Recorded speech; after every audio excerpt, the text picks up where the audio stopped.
Hi, it's Becky.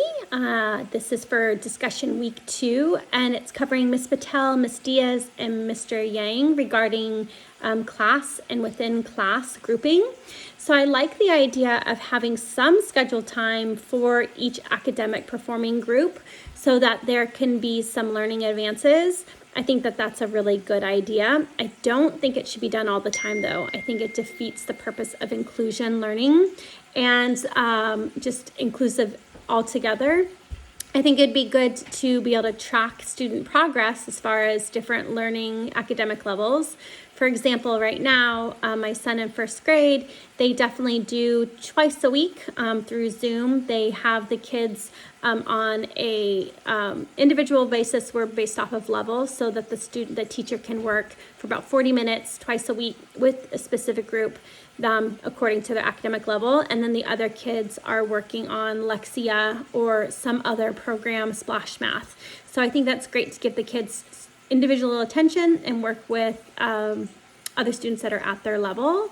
But overall, I think that on a basis for the overall classroom feel that it shouldn't be done that way. I think students, one, will know.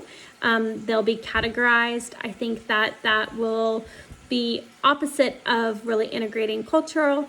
It could create divide between socioeconomic. It could create divide between English language learners and those who are not, that are more typical learners as far as with language.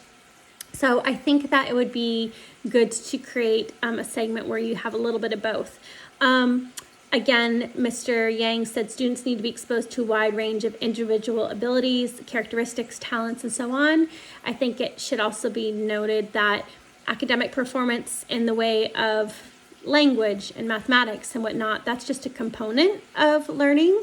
I think a bigger component, particularly in all grade levels, but middle school and elementary school especially, are learning how to work together with different people, right? Different backgrounds, different learning styles. And there's always the arts, right? There's always incorporation of other different types of academia or beyond academia, social awareness, SEL learning, all of the above, right? So I think it's really important that all children are not just thought of and looked at based off of their academic performances, but as far as them as an entity and individual. So, and that their gifts may not show, right, in academic rigor or reading and writing, but they'll have all sorts of other things to offer in the classroom. And that oftentimes, too, students will learn best with other peers, too. They may respond better in like a peer-to-peer shared where they're reading together. Maybe that would be more comfortable for them working with someone that's a little bit more high-performing, let's just say, and reading. And then maybe that student is more academic, a higher performance in math. And so that allows for a lot of crossover too. So that's what I think.